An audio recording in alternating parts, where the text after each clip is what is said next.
Hello students. 10th class की history का जो फर्स्ट चैप्टर है उसका नेक्स्ट पार्ट है 2.4 the revolutionaries.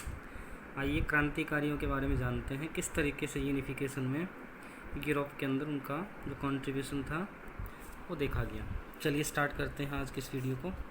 During the years following 1815, 1815 के बाद के जो साल थे उन वर्षों के अंदर द फियर ऑफ रिप्रेशन, जो डर था कुचलने का, draw many liberal nationalist underground, इसने क्या किया, बहुत सारे जो लिबरल नेशनलिस्ट थे, उदारवादी जो क्रांतिकारी थे, उनको अंडरग्राउंड कर दिया, छुपो दिया, भूमिगत कर दिया। Secret societies sprang up in many European states, बहुत सारे यूरोपियन स्टेट्स के अंदर सीक्रेट सोसाइटीज़ बनने लगी, गुप्तचर जो संस्थाएं थी वो बनने लगी, टू ट्रेन रिवोल्यूशनरीज। और इन सीक्रेट सोसाइटीज़ का जो काम था वो क्या था, ट्रेनिंग देना किनको, क्रांतिकारियों को, एंड स्प्रेड देयर आइडियाज़। इसके साथ साथ जो लिबरल नेशनलिस्ट्स के जो विचार थे, आइडियोलॉजी थी, उनको स्प्रेड करने में भी इनका एक कंट्रीब्यूशन था। To be revolutionary at this time, उस समय एक क्रांतिकारी होने का सीधा सा मतलब क्या था, मीन्ड एक कमिटमेंट टू अपोज मोनार्चिकल फॉर्म, एक कमिटमेंट की गई है किसके लिए, कि अपोज किया जाएगा, किसको अपोज किया जाएगा, जो मोनार्चिकल फॉर्म है, यानी कि जो राजतंत्र है, राजा का राज है, उसको अपोज किया जाएगा।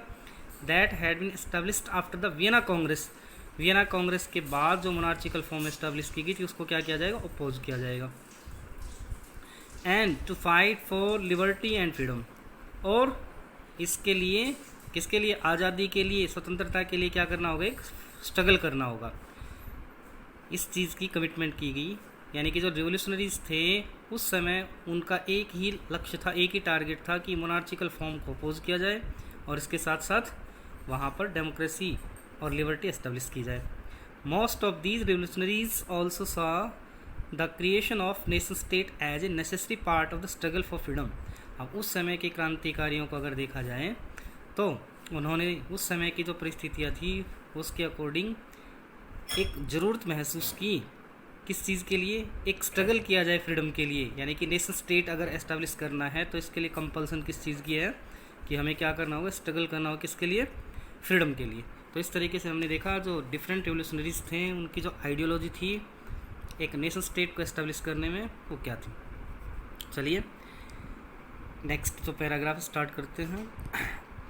बेसिकली इस पैराग्राफ के अंदर बोर्ड की जो एग्जामिनेशंस हैं 10th स्टैंडर्ड के हिस्ट्री का जो क्वेश्चन बनता है, write a short note on जुत्से मेजिनी, उसके बारे में बहुत बार पूछा जा चुका है कि जुत्से मेजिनी कौन था, उसके विषय में एक शॉर्ट नोट लिखी। चलिए स्टार्ट करते हैं अपने पैराग्राफ को। One such individual was the Italian revolutionary. देखिए जिस तरीके से ये क्रांतिकारी थे, स्पेशली कौन, लिबरल जो नेशनलिस्ट थे, उन्हीं लिबरल नेशनलिस्ट में एक व्यक्ति था, इटली का एक रिवोल्यूशनरी था जिसका नाम था जुसेपे मेजिनी। चलिए जानते हैं इसके बारे में। Born in Geneva in 1807, Giuseppe Mazzini का जो जन्म था 1807 को जिनेवा के अंदर हुआ। He became a member of the secret society, वो एक मेंबर बना, सदस्य बना, किसका, एक सीक्रेट सोसाइटी का, गुप्तचर संस्था का, ऑफ द कार्बोनरी, कार्बोनरी नामक एक संस्था का। As a young man of 24, जब वो केवल 24 वर्ष का था, he was sent in to exile, उसको कहाँ भेज दिया गया, देश निकाला दे दिया गया। इन 1834, जेल भेज दिया गया उसको, कब, 1834 के अंदर। फॉर अटेम्प्टिंग, रीज़न क्या था इसका, for attempting a revolution in Liguria, क्योंकि जुसेपे मेजिनी ने 24 साल की अवस्था के अंदर 1831 में एक प्रयास किया, किसके लिए, रिवोल्यूशन लाने के लिए, क्रांति लाने के लिए, लिग्वारिया शहर के अंदर। He subsequently founded two more underground societies, उसके बाद उन्होंने 2 अन्य भूमिगत संस्थाएं, गुप्तचर संस्थाएं स्थापित कर दी, जिनके क्या नाम थे, first Young Italy in Marseille and then Young Europe in Bern. एक का नाम था यंग इटली जो कहाँ एस्टेब्लिश की, मरसाय शहर के अंदर, और दूसरी थी यंग यूरोप जिसकी बर्न शहर के अंदर उसने स्थापना की। अब इन दोनों सीक्रेट सोसाइटीज़ के जो मेंबर थे, whose members were like minded, एक ही जैसे विचारों के व्यक्ति थे। यंग मैन फ्रॉम पोलैंड, नवयुवक थे जो कहाँ से बिलोंग करते थे, पोलैंड से, फ्रांस से, इटली से एंड जर्मन स्टेट से। यानी कि जितने भी जो मेंबर बने इन सीक्रेट सोसाइटीज़ के, वो सारे मेंबर कहाँ से बिलोंग करते थे, यूरोपियन जो नेशंस थे, स्पेशली कौन कौन से रीजन से, पोलैंड से, फ्रांस से, इटली से, जर्मन स्टेट्स से। चलिए आगे देखते हैं। मेजिनी बिलीव्ड दैट मेजनी का ये मानना था God had intended nations to be, भगवान ने नियुक्त किया है किसको, नेशंस को, to be natural units of mankind, यानी कि प्राकृतिक एक इकाई के रूप में जितने भी नेशंस हैं वो एक नेचुरल यूनिट है, ऐसा मानना था उनका। So Italy could not continue to be a patchwork of small states and kingdom, इस वजह से इटली ज़्यादा लंबे समय तक एक पैचवर्क के रूप में नहीं रह सकता, छोटे छोटे स्टेट्स हैं और वो जो किंगडम्स हैं उनको इकट्ठा करके नहीं रखा जा सकता।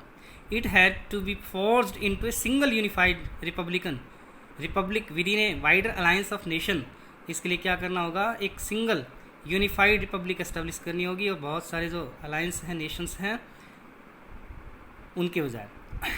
This unification alone could be, अब ये जो यूनिफिकेशन है इसको केवल कब किया जा सकता है, could be the basis of Italian liberty, वो किसके ऊपर बेस्ड है, इटली की लिबर्टी के ऊपर, यानी कि जो यूनिफिकेशन होगा वो यूनिफिकेशन केवल तभी होगा जब इटली एक लिबरल या लिबर्टी वहाँ एस्टेब्लिश होगी, लिबरल नेशन के रूप में वो कन्वर्ट होगा।